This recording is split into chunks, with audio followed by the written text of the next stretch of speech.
अगर आप बरसात के मौसम में पौधे लगा रहे हैं तो मिट्टी की तैयारी आपको कैसे करनी है, सही जानकारी होना भी बहुत ज़रूरी है। क्योंकि मिट्टी अगर आपकी अच्छी नहीं है तो आपके पौधे की ग्रोथ नहीं हो पाएगी। अब हमें मिट्टी की तैयारी कैसे करनी है, आपको क्या क्या चीज़ें लेने हैं। सबसे पहला है मिट्टी। मिट्टी आपको लेनी है, दोमट मिट्टी हो तो ज़्यादा अच्छा है, वरना आप गार्डन की मिट्टी ले सकते हैं। दूसरा चीज़ है वर्मिंग कंपोस्ट। तीसरा है गोबर का खाद। चौथा है आपको बालू। बालू भी लेना बहुत ज़रूरी है, जिसे रेत कहते हैं। फिर है सरसों की खली, मस्टर्ड केक कहा जाता है इसे। फिर है नीम की खली। नीम की खली को ज़रूर लेना है आपको, क्योंकि ये कीड़े फंगस को, बीमारियों को पौधे से दूर रखते हैं, फंगस पौधे में नहीं लगने देते। आपको इतने चीज़ें ले लेनी है। अगर आपके पास और भी चीज़ें खाद के लिए है, जैसे बोन मिल है, तो आप उसको भी ऐड कर सकते हैं। हम यहाँ पर बोन मिल नहीं लेंगे, क्योंकि ये बहुत जल्दी पौधों को हाइड्रेट कर देता है। इसीलिए हम इन सबको आपस में मिक्स करेंगे।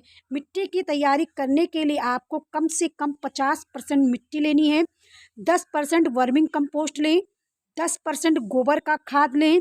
कुल मिला के आपके पास 70 हो गए। उसके बाद आपको 10% रेत लेना है, क्योंकि रेत लेना बहुत ज़रूरी है। ये मिट्टी को ढीला रखते हैं, नमी को अच्छे से सोख लेते हैं।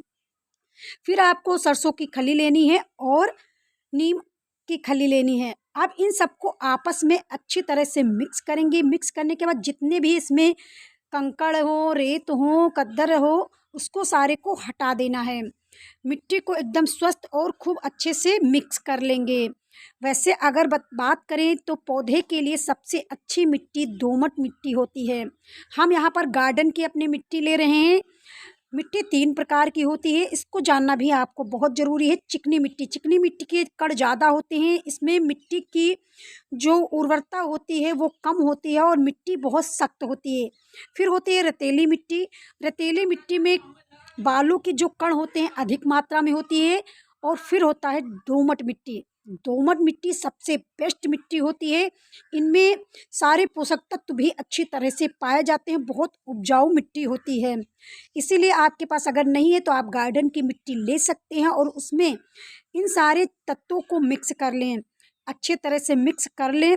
और फिर जिस भी पॉट में आपको लगाना है उन सारे पॉट में हम डाल देंगे। आप देख रहे हैं लक्ष्य गार्डन का चैनल, और आपको वीडियो पसंद आए तो प्लीज़ वीडियो को ज़रूर लाइक कीजिएगा, चैनल को सब्सक्राइब कीजिएगा। नई नई जानकारियाँ हम आप तक लाते हैं। पौधे अब हम इसके अंदर जितने भी पॉट हैं उसमें मिट्टी को अच्छे से डाल लेंगे। मिट्टी को इतना भरें कि कम से कम 1 अंगुल खाली रखें, यानी कि कम से कम।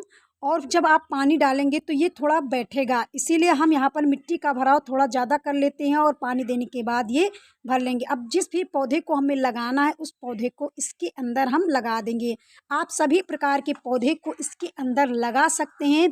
बहुत अच्छी तरह से ये मिट्टी बनकर तैयार होता है, ना ये कड़क होता है ना कुछ। अगर आपके पास धान भूसी है तो वो भी मिक्स कर लें, वो भी बहुत अच्छा काम करता है। अब हम सारे पौधे को इसके अंदर लगा देंगे जो हमें लगाना है। अगर आपको जो लगाना है आप उसे लगा करके अच्छी तरह से पौधे को लगाने के बाद हम इसमें पानी दे देंगे। अगर आपको जानकारी थोड़ी बहुत भी पसंद आई हो तो प्लीज़ वीडियो को ज़रूर लाइक कीजिएगा, चैनल को सब्सक्राइब कीजिएगा, जिससे हमारे वीडियो का जो नोटिफिकेशन है आप तक मिलता रहे। हम आप तक नई नई जानकारियाँ पहुँचाने तक की कोशिश करते हैं।